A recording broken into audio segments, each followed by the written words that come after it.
From the Library of Congress in Washington, D.C.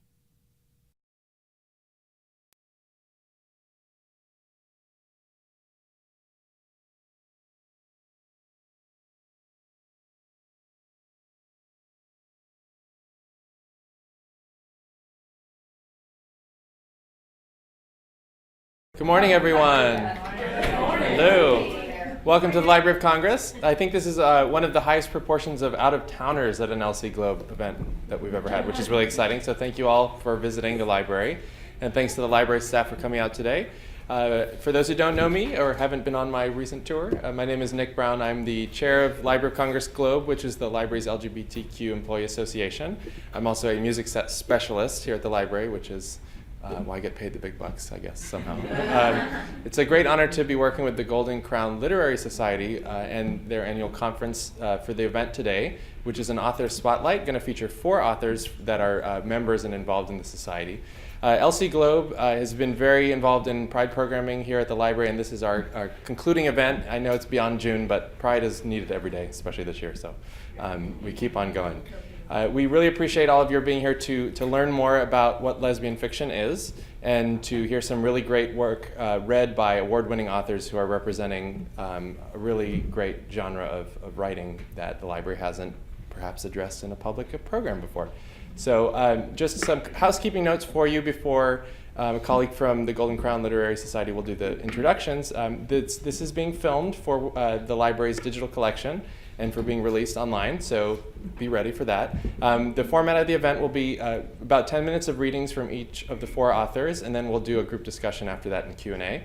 And concluding the event will be book signing, which will take place actually up here, and you can purchase the books in the back. We have 3 of the authors represented with books back there. The prices are $13 and $15, and you can pay with cash or card, so that's exciting. We hope you support the authors by buying their books. Or not. You can get you are allowed to get them out of the library. I'm a library type, right? So I know, but I'm not allowed to be a salesman officially on duty. So I bought them already. So there you have it. So without further ado, or actually before I introduce Mary, a couple things I'd like to draw your attention to. In the back, there's a nice little prideful bookmark that tells you a bit about our LGBTQ collections. There's also a copy of our latest issue of the Library of Congress Gazette, in which you can read a bit about our LGBTQ collections development work that is ongoing and getting a kick in the pants lately as a result of the efforts of many people in this room.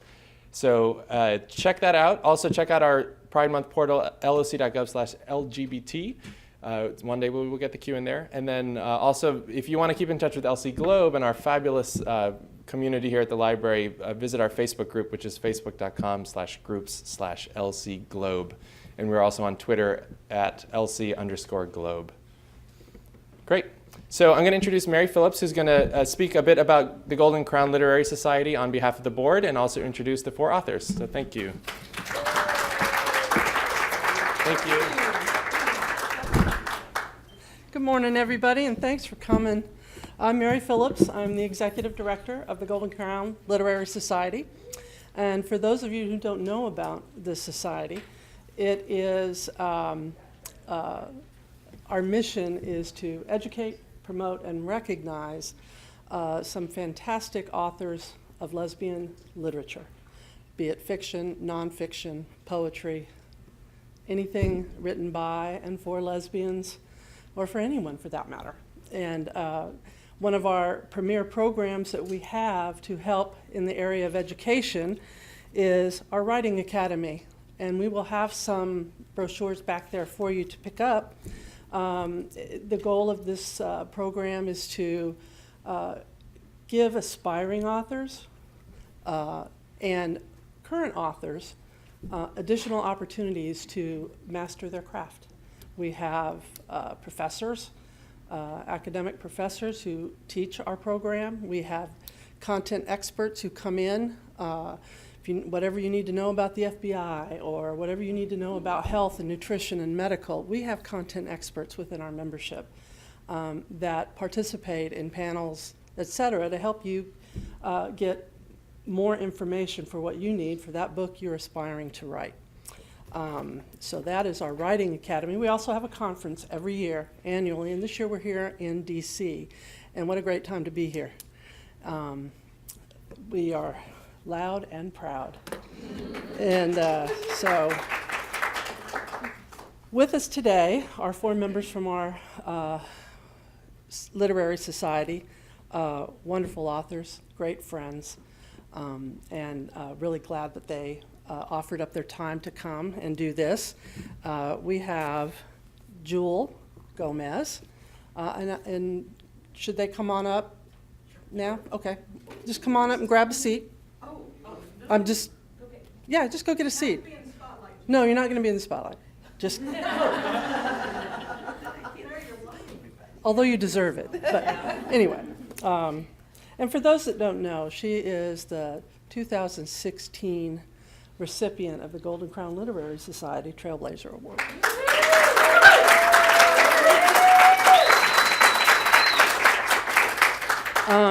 So this is her book, and she's going to be reading from that. And we'll get into a little short bio in a moment. Next will be Anne McMahon, and this is her novel, Backcast. Come on up. Let people see you.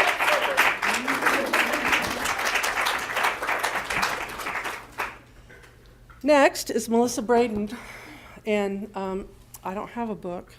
Sorry. There you go. Hold it up. There you go. Come on up. And with us, we also have Marie Castle. And in their bios, you'll hear a little bit more about them. Do you want me to go ahead and introduce all 4 at one time, and then they can just go? Do one at a time? Okay, okay. Well, we'll start with Jewel. And she's going to give us a reading, I'm assuming, from the Gilda Stories.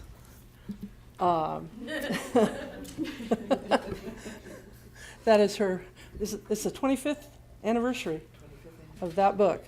And she is a double Lambda Literary Award winning author for the Gilda Stories. And this is its 25th anniversary special edition. She's done adaptations of this book, was called Bones and Ash, and it was performed by the New York-based Urban Bushwomen Company, and it toured 13 U.S. cities.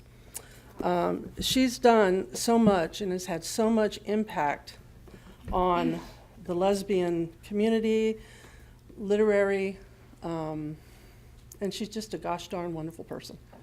And without further ado, I will have you start.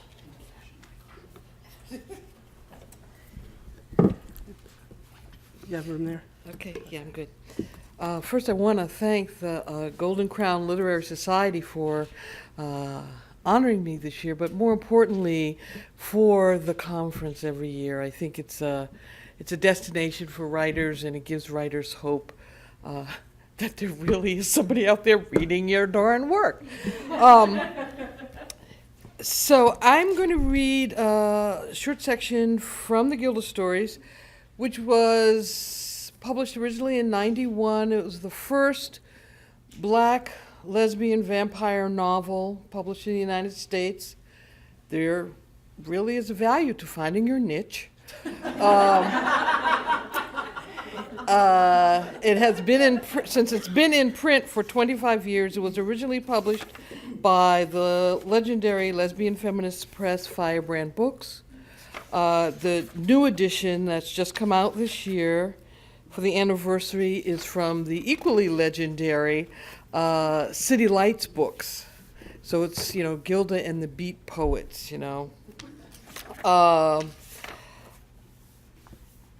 I'm going to read a section right from the beginning, which isn't particularly vampire-ish, but it's at the beginning and it's kind of where I want to start. The girl slept restlessly, feeling the prickly straw as if it were teasing pinches from her mother. The stiff, moldy odor transformed itself into her mother's starchy dough smell. The rustling of the girl's body in the barn hay was sometimes like the sound of fatback frying in the cooking shed behind the plantation's main house.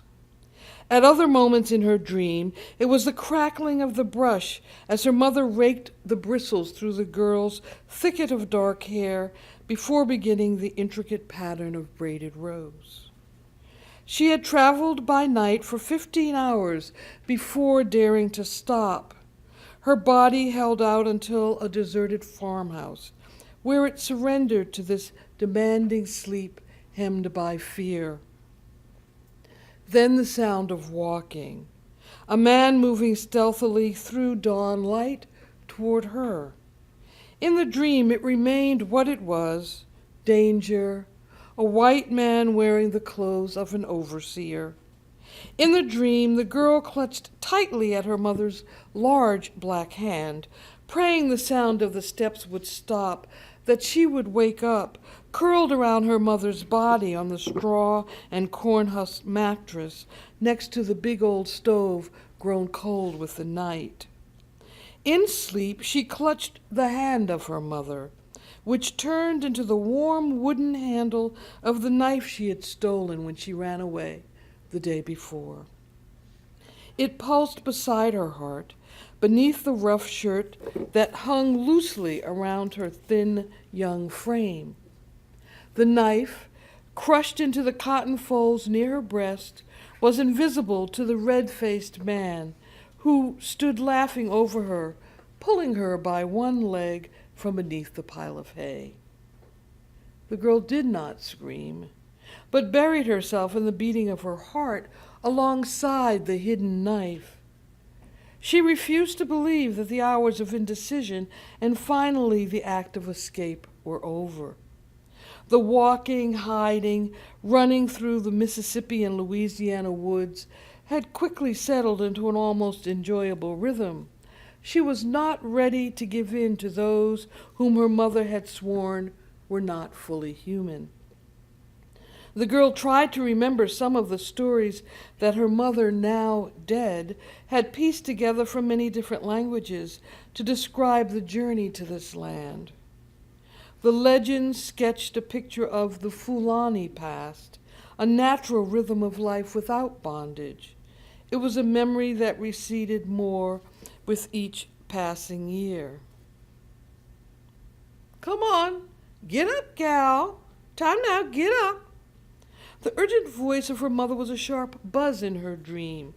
She opened her eyes to the streaking sun, which slipped in through the shuttered window opening. She hopped up, rolled the pallet to the kitchen, then dipped her hands quickly in the warm water in the basin on the counter. Her mother poured a bit more bubbling water from an enormous kettle. The girl watched the steam, caught by the half-light of the pre-dawn morning, rise toward the low ceiling. She slowly started to wash hard bits of moisture from her eyes as her mother turned back to the large black stove. "I'm gonna put these biscuits on, gal, and you watch this cereal. I got to go out back. I didn't beg them folks to let you in from the fields to work with me to watch you sleeping all day, so get busy." Her mother left through the door quickly, pulling her skirts up around her legs as she went. The girl ran to the stove, took the ladle in her hand, and moved thick gruel around in the iron pot. She grinned proudly at her mother when she walked back in. No sign of sticking. Her mother returned the smile as she swept the ladle up in her large hand and set the girl onto her next task, turning out the biscuits. "If you lay the butter across 'em while they hot, they like that. If there's not enough butter, lay on the lard, make 'em shine.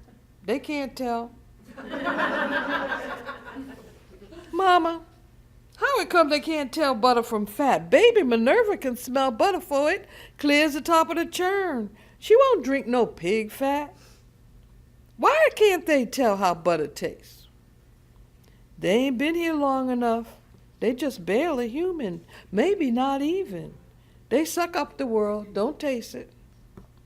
The girl rubbed butter over the tray of hot bread, then dumped thick, doughy biscuits into the basket used for morning service. She loved that smell and always thought of bread when she dreamed of better times. Whenever her mother wanted to offer comfort, she promised the first biscuit and real butter. The girl imagined the home across the water that her mother sometimes spoke of as having fresh bread baking for everyone, even for those who worked in the fields.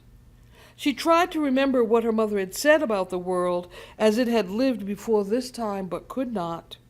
The lost empires were a dream to the girl, like the one she was having now. She looked up at the beast from this other land as he dragged her by her leg. His face lost the laugh that had split it and became creased with lust.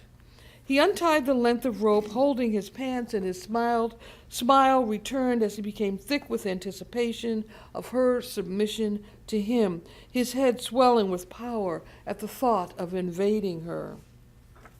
He dropped to his knees before the girl whose eyes were wide, seeing into both the past and the future.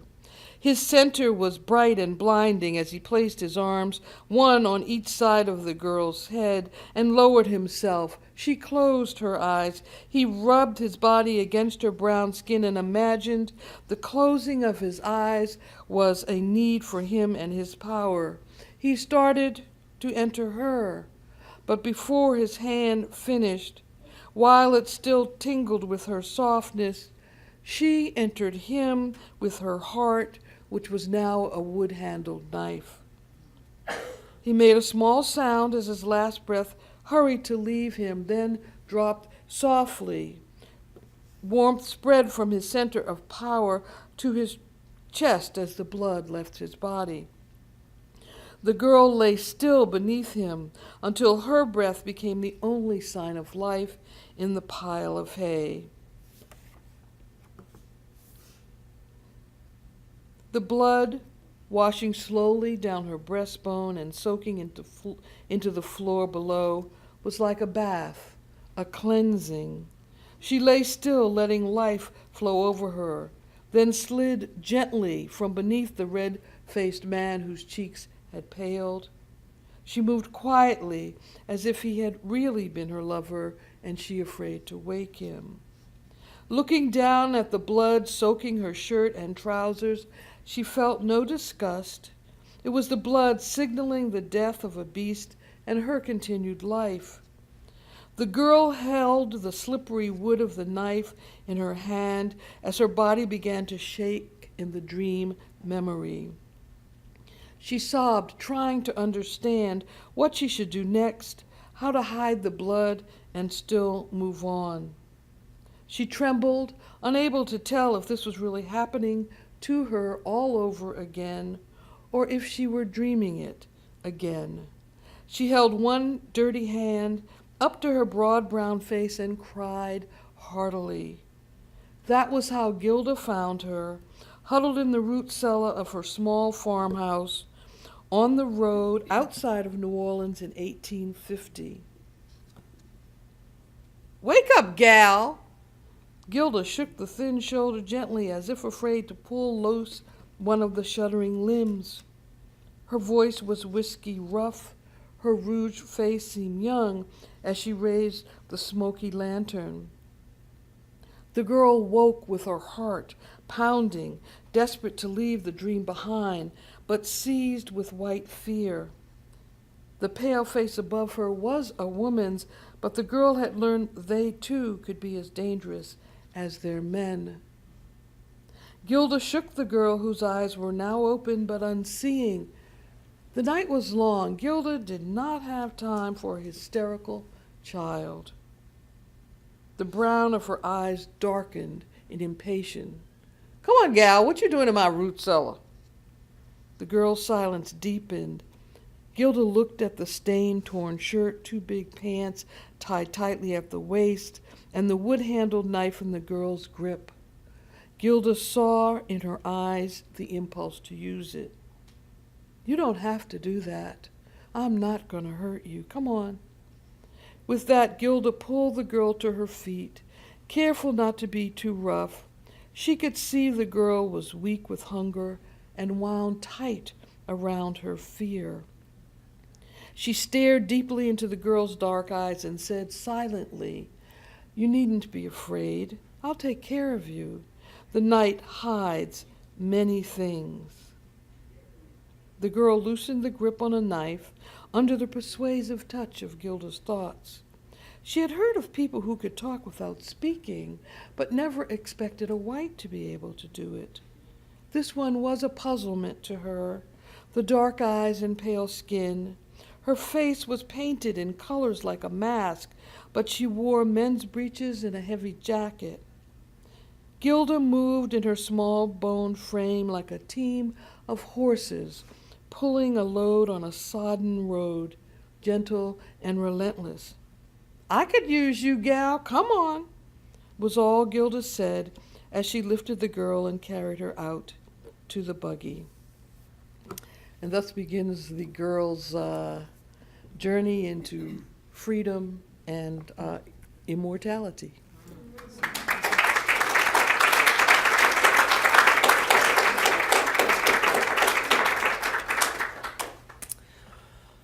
Wow. See, I'm going to have to buy the book now. I wanted more, which is what writers do. They write well enough that you want more. Anne McMahon, our next award-winning author. I could go on and on about how much she means to the Golden Crown Literary Society, but I won't.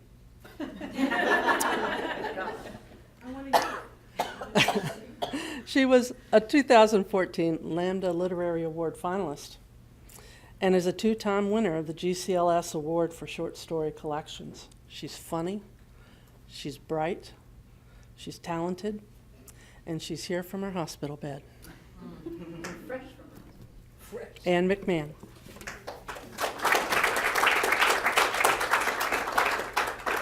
I bet y'all are wondering what for, right? I'm not going to tell you. Let's just say I'm a little lighter than I was a week ago. I am going to read from my newest book, Backcast. Backcast is a novel that deals with perception and reality and all of the gray areas that lurk between. Simply stated, it is a novel about 13 lesbian authors who congregate on the shores of Vermont's Lake Champlain for a 2-week writers' conference. While they are there, they enter a tournament bass fishing competition. This is an epic work full of mythic themes. Auspiciously, what they are doing is they are writing companion first-person essays that will be paired with sculptures funded by an NEA grant to commemorate transitions in women's lives for Women's History Month. And the book is as much about structure as it is narrative. It has 13 chapters, and the 13 chapters are separated by the 13 first-person essays written by the authors. These are presented without attribution, so it's kind of up to the reader to figure out who wrote what. I do actually tell you at the very end, but you're not allowed to cheat. So what I'm going to do is read one of the essays for you. This is essay number 2, Found Objects. I'll never forget the day my parents sat me down and explained to me that I had been born with ambiguous genitalia. Really?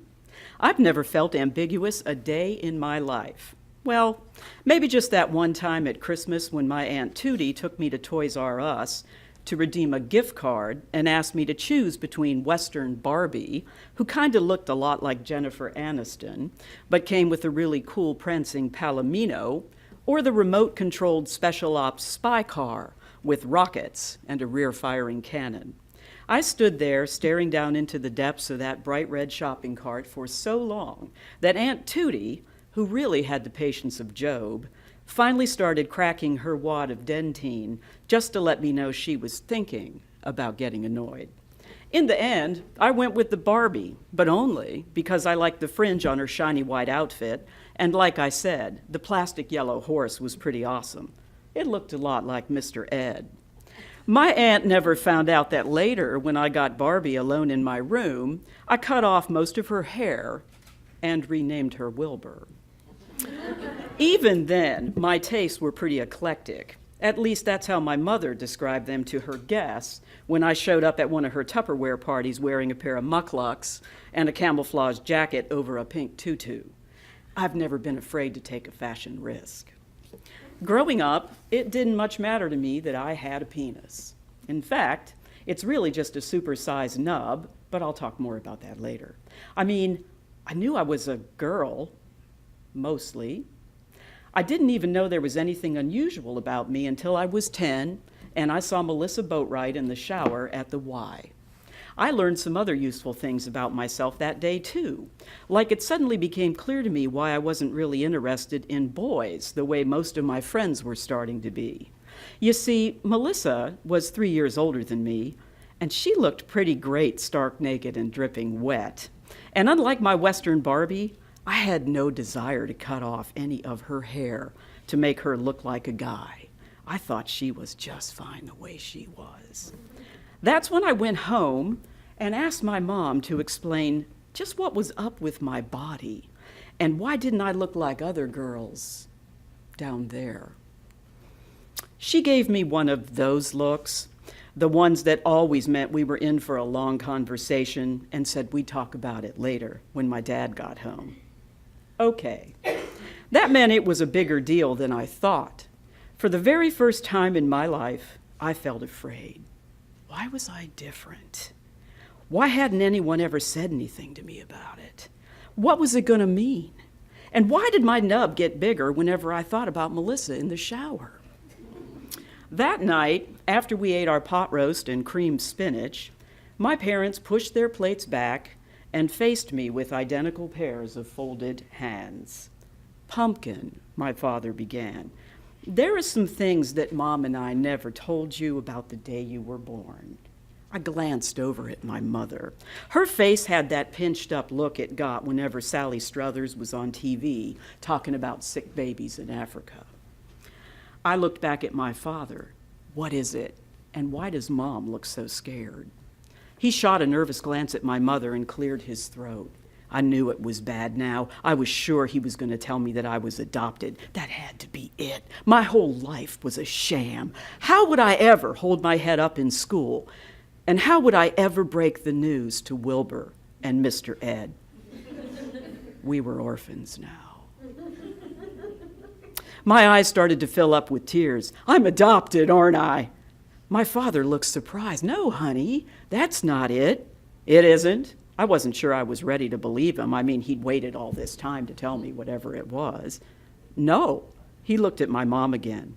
She took up the explanation. "Sweetie, when you were born, the doctors weren't sure about whether you were a little girl or a little boy." Okay, that stopped my surge of panic. "Why not?" I asked. My mother leaned across the table and reached out to push my bangs away from my eyes. "Well, honey, you know how little boys have penises and little girls have vaginas?" I had a pretty good idea about where this was headed now. "It seemed that you were born with both," she said. "And," my father chimed in, "the doctors wanted us to make a choice about which sex we wanted you to be." But it was my mother's turn to talk again. I felt like I was watching a tennis match on TV. "We didn't think that was our decision to make, so we decided to wait." Wait? Wait for what? Wait for my nub to drop off or for me to have to start shaving? "You gave me a girl's name," I said, "and you bought me dolls."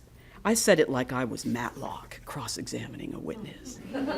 "We also bought you trucks and guns," my father corrected. It seemed like he'd had time to prepare for this conversation. "And your name is a family name that could work for either a girl or a boy," my mother added. That was true. At least they hadn't named me after Aunt Tootie. Then I might have had a reason to use one of my toy guns. I looked down at my lap. Is this why I have a big nub?" I asked. My father chewed his bottom lip. Nobody said anything for a moment. I could hear our dog Rex getting a drink of water in the kitchen. "Yes, honey," my mother finally replied. I sighed. It was true that my big nub was unusual. I knew that now. But it was a part of me, and I was used to it. Plus, it was feeling pretty good these days. I didn't think I wanted to have it go away. My panic started to creep back. Is that what this conversation was about? Were they going to make me lose my nub? I knew that right then I probably looked a whole lot like Rex whenever Mom got the vacuum cleaner out. Can I keep it? I asked. Oh, honey. My mom was starting to cry. Of course you can keep it. Dad was now staring at something fascinating in his own lap. Maybe all this talk about losing nubs was making him think about his own. Gross. Okay, I said. Is there anything else you'd like to ask us about? My mom was still leaning toward me. I shrugged. It occurred to me to ask if they ever thought that Joey Hines, who lived in the apartment upstairs, looked just like the Unabomber. But I knew this probably wasn't the kind of questions she meant. Not right now, I said instead. My father had apparently finished contemplating the crease in his trouser leg. Just know that you can always talk with us about this, he said, or anything else that worries you. My mother nodded in agreement. Don't ever let anyone make you feel like you're odd or strange. You are a perfectly wonderful and normal person. Right then, I realized how lucky I was that she didn't know about Western Barbie's new hairstyle. I'd grown tired of the buzz cut and colored her head with black marks a lot. She had a beard and sideburns now, too. Can I go out and play until dark? Did you finish your math homework? She asked. We were doing long division at school, and I hated that stuff more than cream spinach. I looked down at my plate. I'd done a pretty good job hiding most of it beneath what was left of my Parker House roll. I knew it didn't really fool my mother, but she usually let me get away with it. I did most of it, I said. I need help with some of the harder ones. Mom started to protest, but Dad interrupted her. You can go out and play, but when you come back inside, we'll sit down and solve the rest of your problems. I pushed back my chair and raced for the front door, not wanting to waste any more of the soft, warm night. It was only later, as I fell asleep, wrapped in the snug awareness that my parents would always do exactly what they promised, that I realized how lucky I was to be born me. Thank you.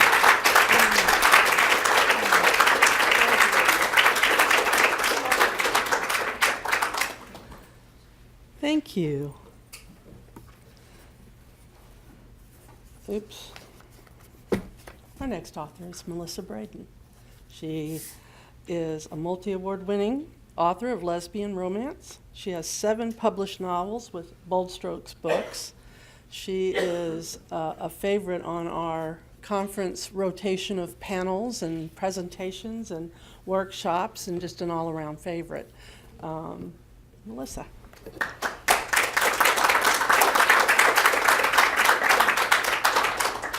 Hi, everybody. I will be reading to you today from my upcoming new release, First Position, and I guess it can best be described as a romantic comedy with some angst tossed in. And the backdrop for this particular book is the New York City Ballet, and it features Natalie, a ballet dancer who is brought into the company under some irreverent circumstances to add a bit of edgy contemporariness to an upcoming piece in the fall season. And what she learns in the audition is that she will be sharing the role with the company's resident ice queen, Anna. And as you can imagine, they clash quite a bit. Even their skill sets go up against one another, as Natalie has the character, she has the grit, she has the passion, but Anna is the one with the technique. And so the scene that I'm going to read to you today is a moment where they start to understand that they can perhaps help each other on stage and maybe off stage as well. Picture perfect extensions, impeccable turnout, unmatched control. Natalie stood there awed as she watched. Anna exhibited a weightless existence as she moved quickly on her toes through the expanse of the studio. Natalie shook her head and drummed her fingers against her upper lip. The more she watched Anna dance, the more in awe she became of Anna herself, of her ability, of her physique. "Until tomorrow, everyone," Roger shouted. "We'll be in the larger studio incorporating the background dancers as they appear in the underworld sequences. Natalie, you'll be up first. Come prepared, please." "Got it." Natalie stood and stretched. Somewhere there was a bucket of ice water with her name on it. Icing down her muscles would be the only way she could dance those same combinations again the next day, because God, her body screamed. "Are we still on?" Anna asked, toweling off. After dancing the last hour, she still had energy for more. She was kind of a ballet machine, this girl. Natalie stared up at her. "I'm game if you are."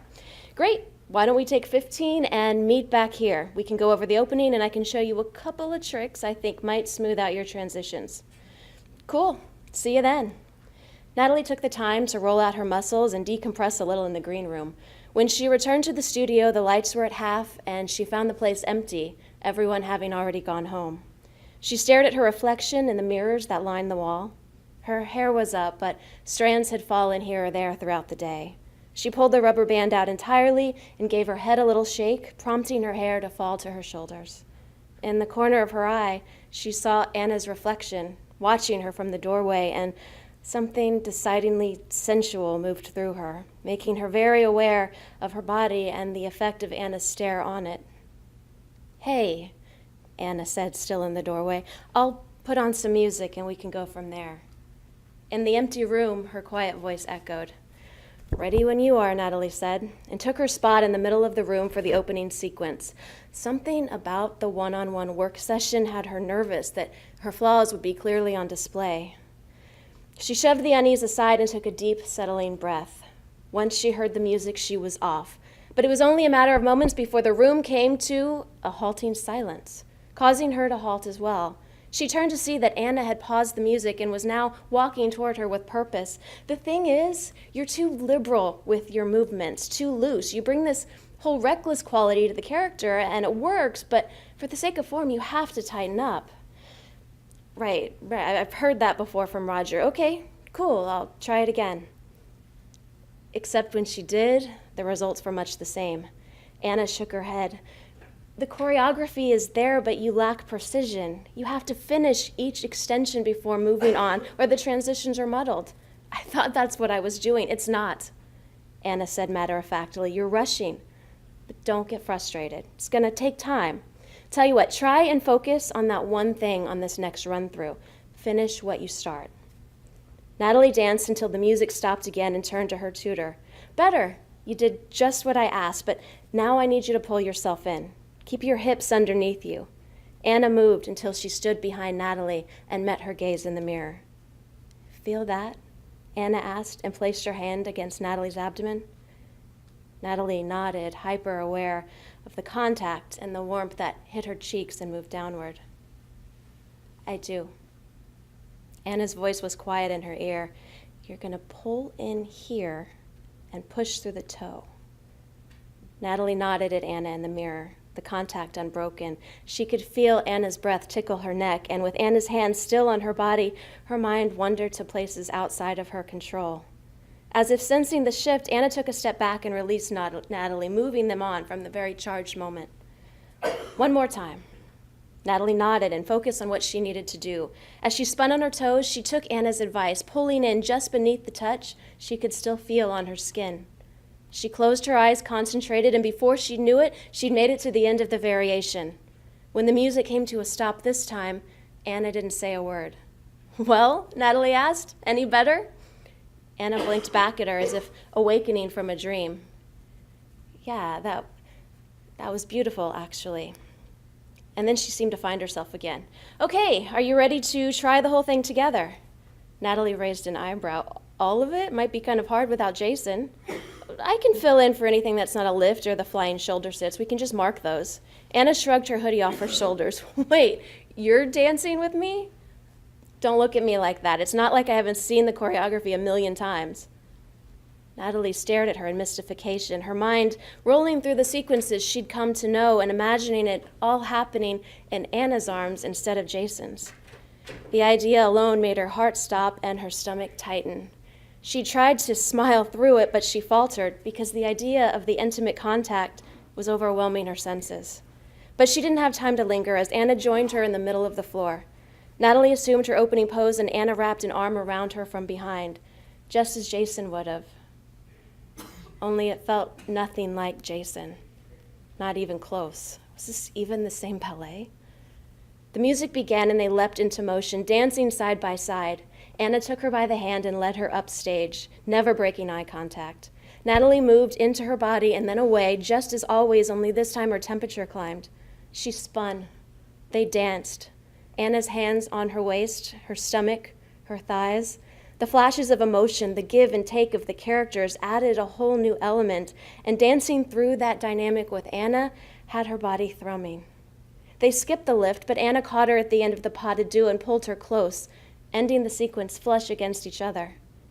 "You did great," Anna said in her ear, and held her a moment longer as Natalie's breath came in short little gasps. Anna released Natalie solemnly, nodded to her, and headed back to the bench. Okay, so she hadn't been the only one who had felt the electricity back there. That much was now clear. She stared at the ceiling, understanding that this was a slippery slope they were on, and she had to find a way to maneuver it gracefully.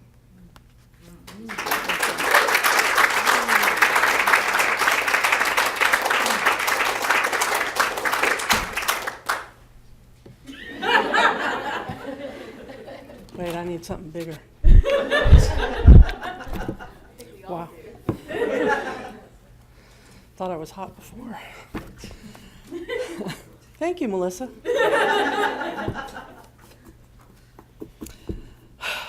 Some words will take on a whole new meaning. All right. Maria, I'm sorry. That's a tough act to follow. Well, but, you know, what a segue into vampires. Our next author is Marie Castle. Her book is The Devil You Know. She was born in Mississippi and is an award-winning author of the paranormal Dark Mirror series, from which you're going to read, as I understand. She enjoys good reads, bad movies, and sassy women. And I know she likes sassy women because I know who she's with. And so without further ado.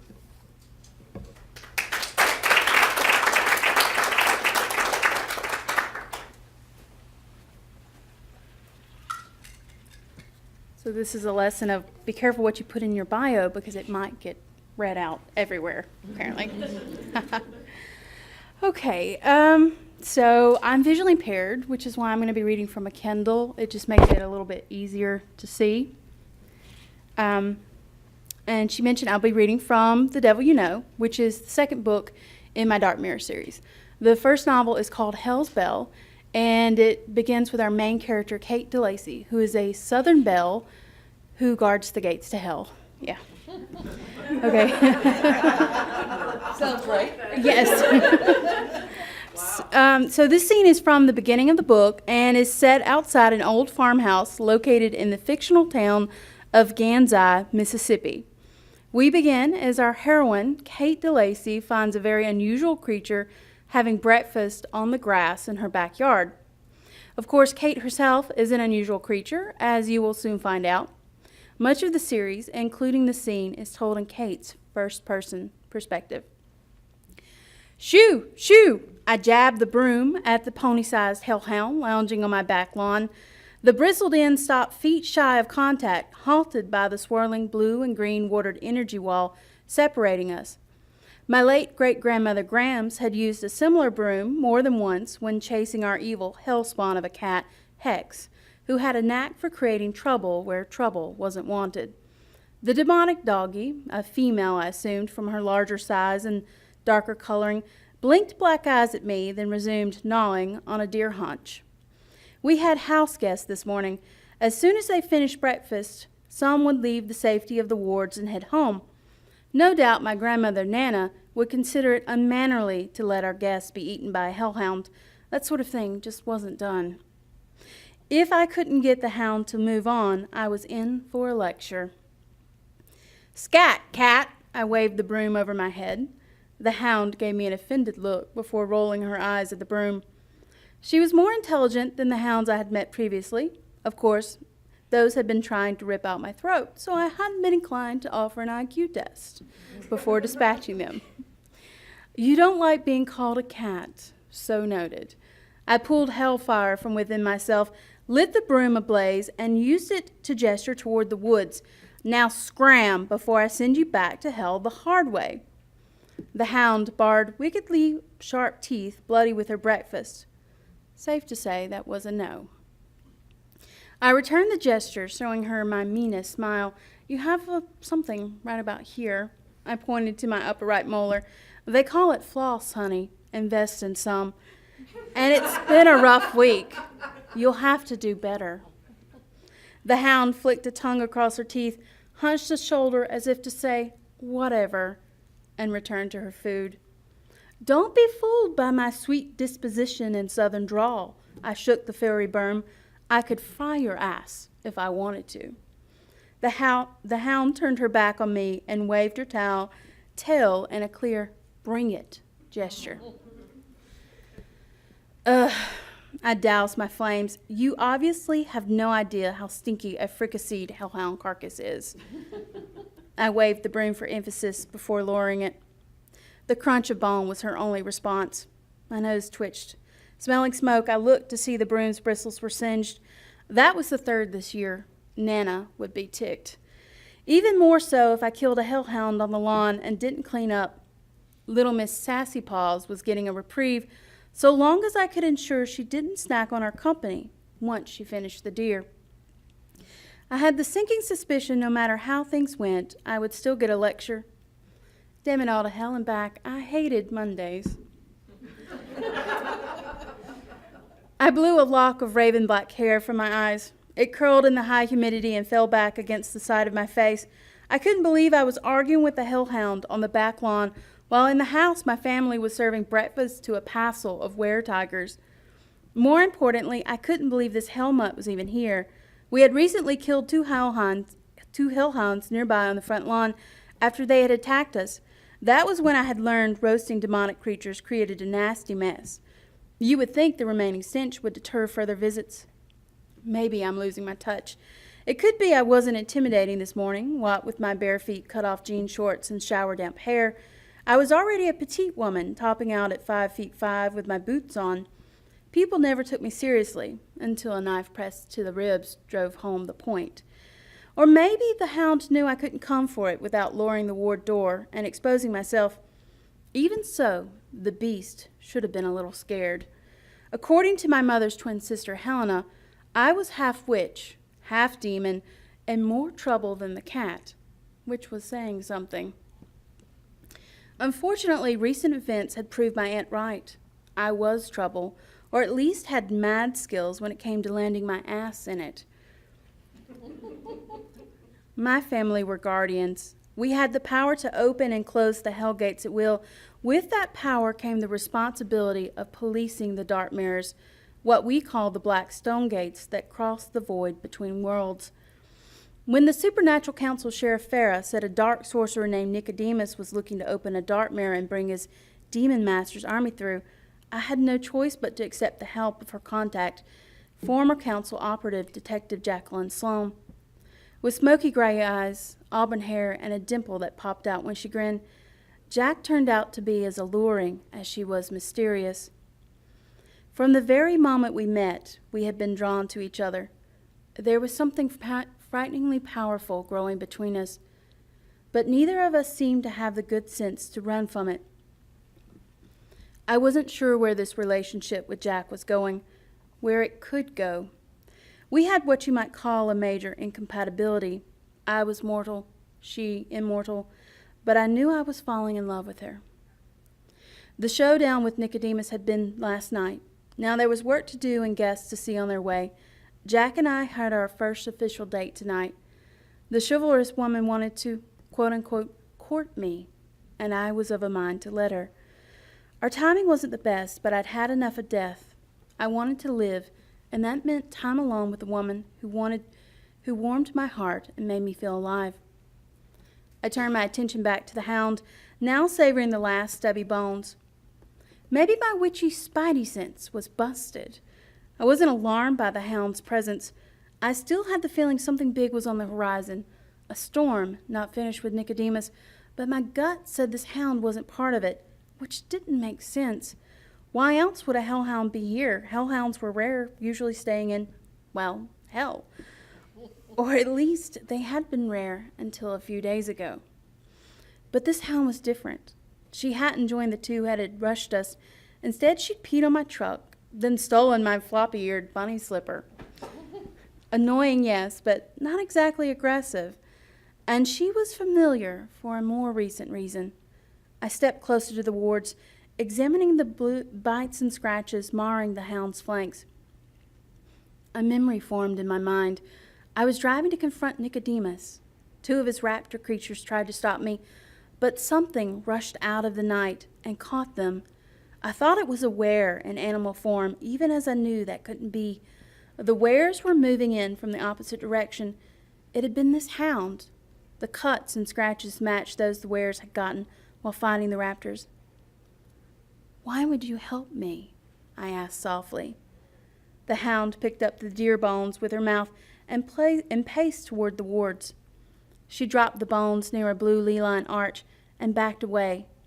Steam blew from her nostrils before disappearing in the sultry summer air. "Seriously," I snorted, making a face. "If you're going to give a girl a gift, stick with chocolates or diamonds. Slobbery bones went out of style with cavemen." My laughter died in my throat as my eyes met the hound's. For an instant, our minds meshed. She blinked, and we separated. But that moment of connection had been enough to transmit a message. I let out a long breath, confused. The bones aren't the gift. You are the gift. The hound's head dipped in acknowledgement. Who? Why? I stopped as Nana yelled out the open kitchen door. "Kate, the wards are fine. I checked them this morning. Come say goodbye to our guests." She paused. "And you better not have burned my broom again." The bushes separating us kept me from seeing Nana, but I knew her faded green gaze would be turned inward as it was when she saw a vision of the past or future. "I hate it when she does that," I muttered, turning back to the hound. The lawn was empty but for a small pile of bones. Assured the hellhound was gone, I lowered the ward door and levitated the bones into the woods. As I walked back to the house, I broke burned bristles from the broom and wondered who would send me a hellhound. A sarcastic, stubborn hound, no less. I didn't have a clue, but I can guarantee I would find out. Such a gift deserved a proper thank you. Nana would certainly agree. It was the mannerly thing to do.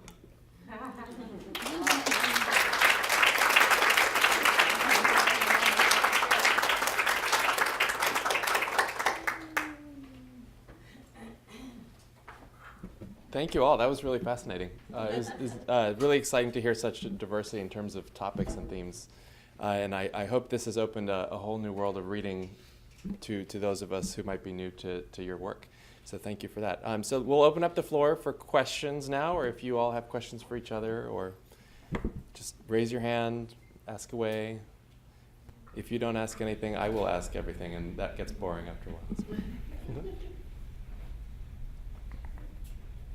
So one question I would have to start us off would be, what was your experience in getting a publisher as an author? And in what ways do you think that you had a different experience or similar experience from other types of authors? Do you want us to go up there? No, you can just hang there. They have the area mic going. So. Well, because my book was published in '91, it was still the heyday of lesbian feminist publishers.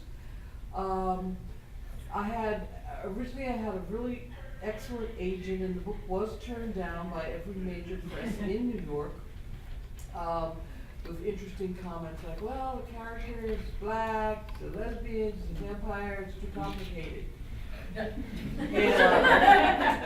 I said, well, I'm two of those three. Which two? I couldn't say.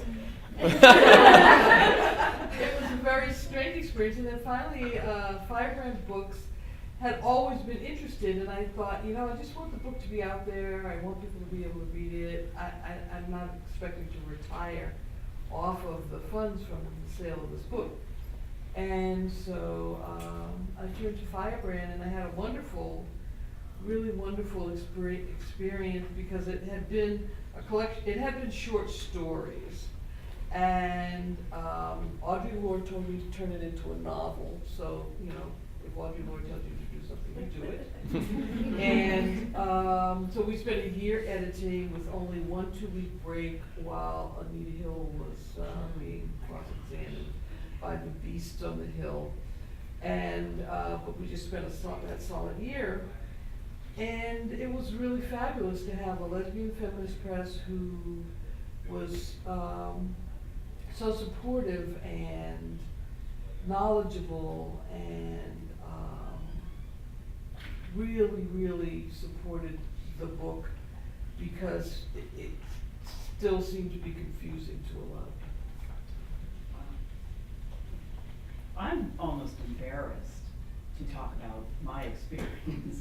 I actually came along during the whole Xena fan fiction era and had written this 10,000-page tome called Jericho and threw it in the drawer and was never going to do anything with it, and had a friend who just, you know, bugged the tar out of me and said, you need to try to get it published, and I was like, no, please, are you kidding me?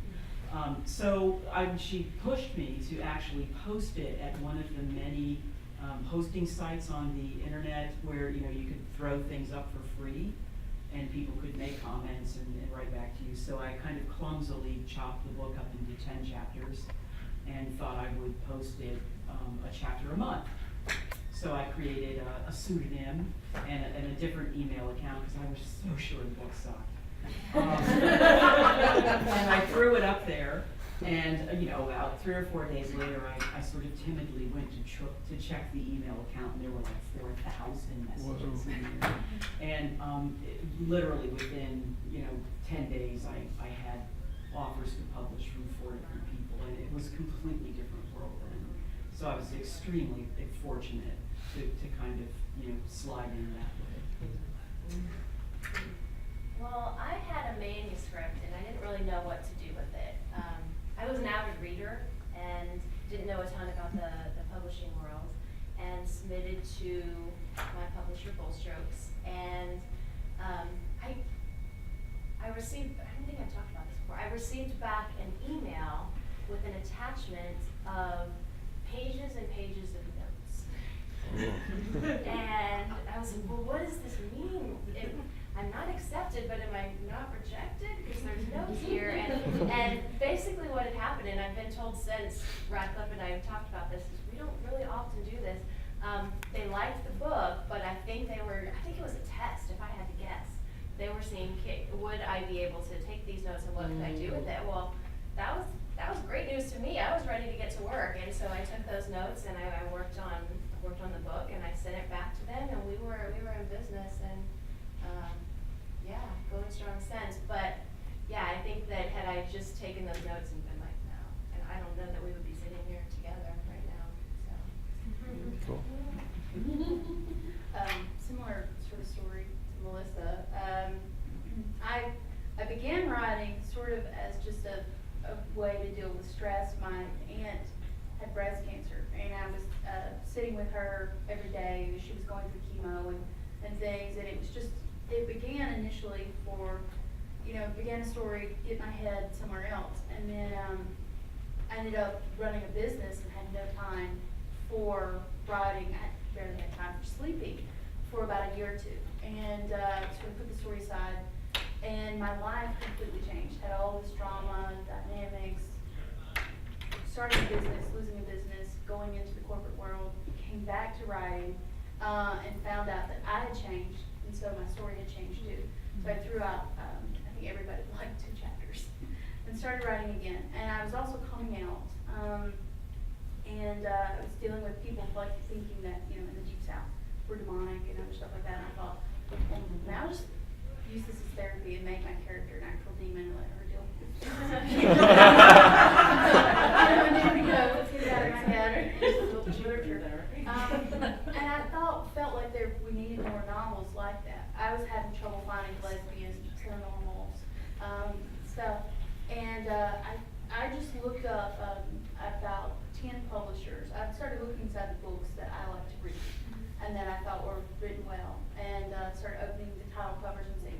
publishing these.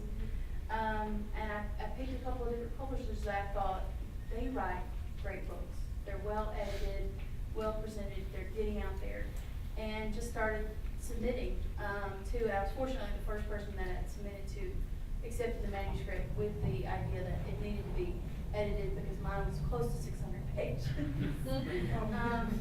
And they were like, you know, J.K. Rowling doesn't edit, but we want this to be edited. I said, well, I'm not J.K. Rowling. I'm just somebody else who's starting out, and I will take any advice that you'll give me, and went from there. Cool. Neat. One other question would be, how do you all balance your writing with other interests or other professional activities? And has that changed over the course of your writing careers?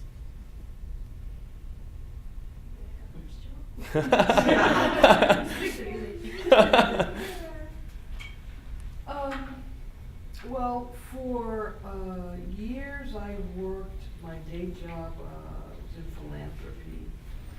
And so I always wrote at night. I used to write a vampire novel from 10 to 1.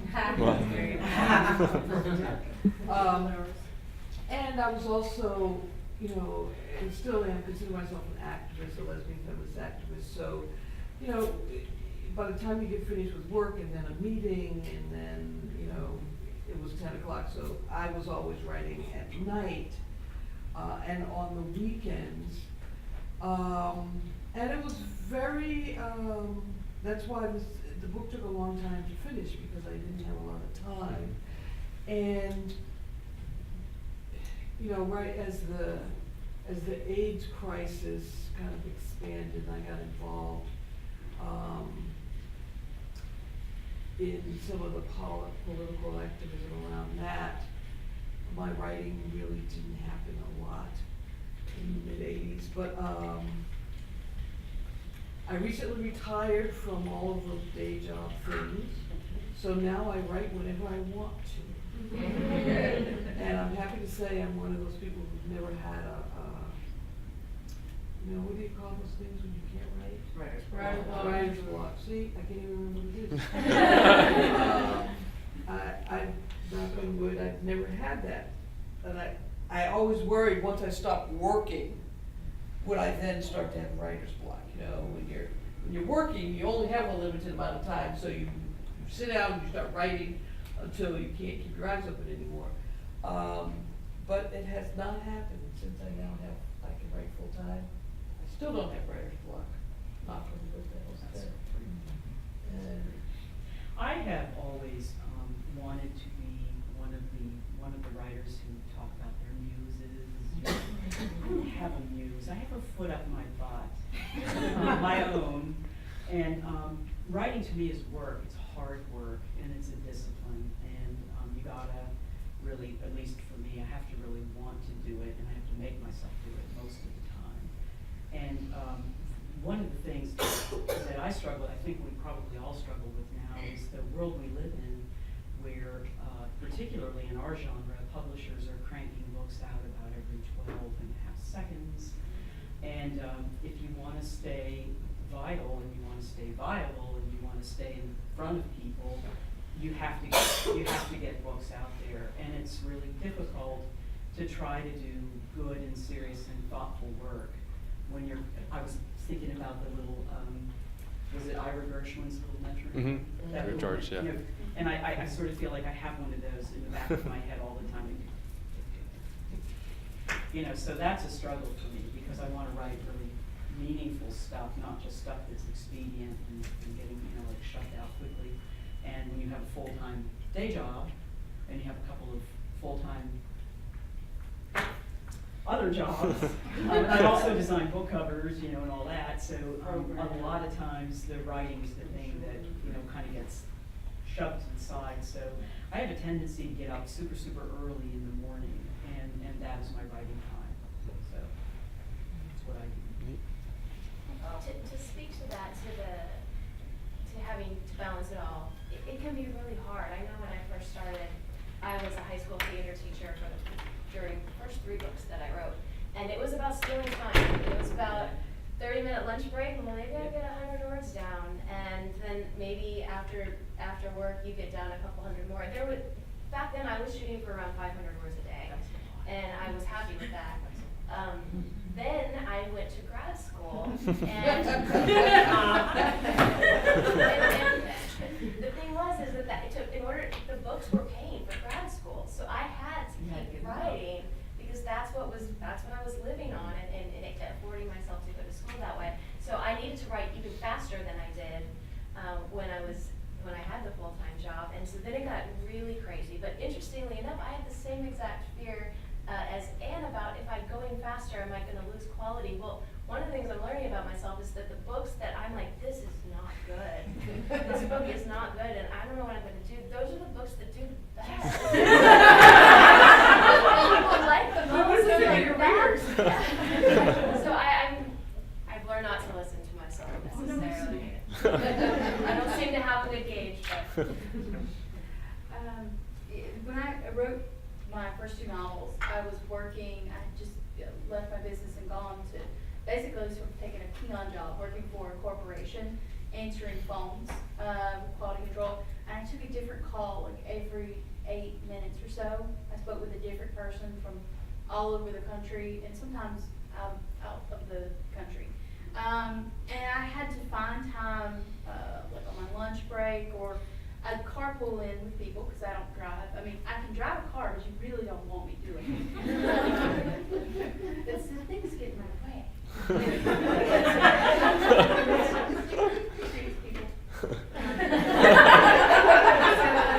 I carpooled a lot for my mother, who worked a 12-hour shift at the hospital. So usually I would get to work either 3 or 4 hours early, or have to stay 3 or 4 hours late, waiting on a ride. So a lot of times I was in like a break room or lunch room, or sitting out front scribbling in a notebook, and then later typing on my computer.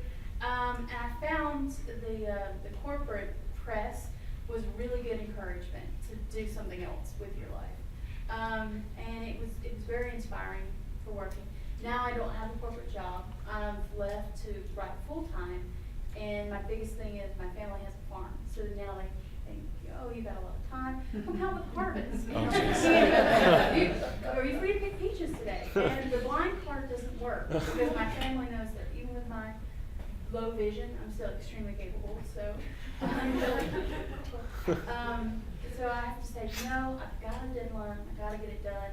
And then you have to lock yourself out of Facebook because you're like, no social media for me today. I got to get work done. And that's the biggest distraction now is social media. Definitely. Yes, question in the back. Is there a limit as to how much time you can actually spend writing, in the sense that there's a certain amount of concentration that you have to have writing, and then say, do you have to stop after 2 hours because you're exhausted, or that kind of thing? I feel sometimes alive. Any of you have read Albert Camus' novel, The Plague? Remember the writer in that book who spent his entire life rewriting the same sentence?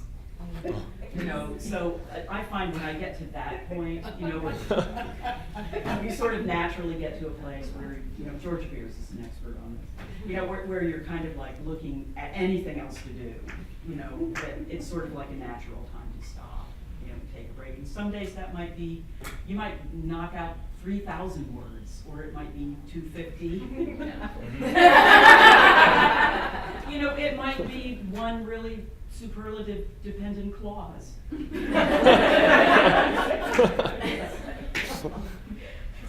have about a 4-hour window I think I'm good and creative in, and then I need to move on to something. It can still be work related, it just might be more in tune with marketing or communication or returning emails. But after about 4 hours of trying to write, regardless of the word count, I dry up a little bit. I'm a jewel. I write a lot late at night. I found one, people don't call, text, bother, nothing. But back to going to the corporate job, the only time I could really get a long break for writing was on the weekends. And I would start sometimes Friday night, write until I just passed out. And hopefully not on the computer, although that did happen once, and I think my forehead Get up the next morning and just write. I think the most, my record is like 30 hours just over a weekend with some, with break. I did sleep. And, Give yourself to science. I think I'm more creative when I'm tired, when I'm fuzzy. I mean, I can't edit. Some of it's poorly edited. But some of my best scenes that my editor has complimented me on after I've gone back and edited like 10 times, that were very creative, I've done in those moments where I'm just exhausted, and it's like the ideas come to me. Some of them I'm kind of like fuzzy, like the next morning, did I really write this? Wow. Yeah, I like writing for long stretches and wearing myself out.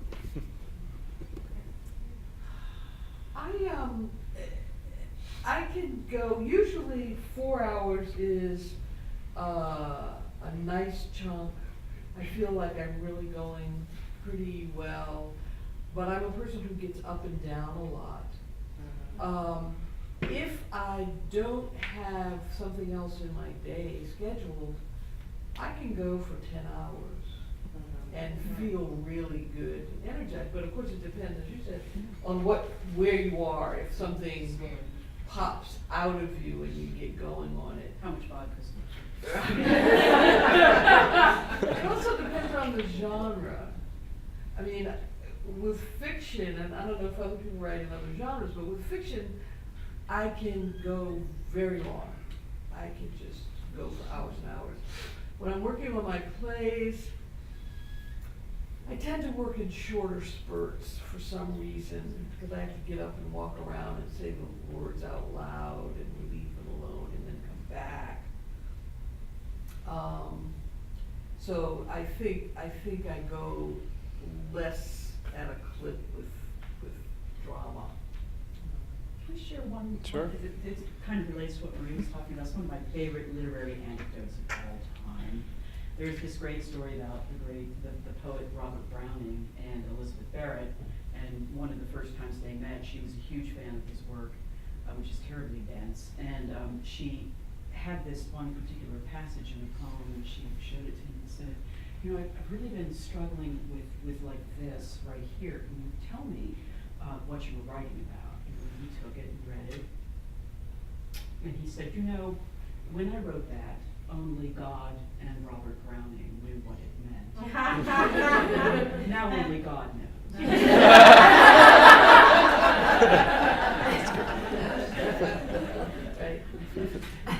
Wonderful. On that note, unfortunately, because of time, we're going to have to conclude the formal discussion, but I would like to invite you all to consider purchasing the books in the back, and then coming up to say hi to the authors, ask some more questions, and also get the book signed. And thank you, authors, for being here. This has been really wonderful.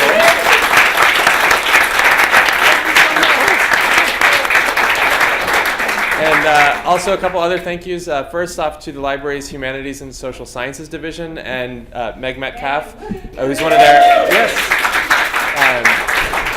We're very appreciative of that division's support with all LGBTQ work at the library, and especially this event today, and they've helped us with getting this filmed.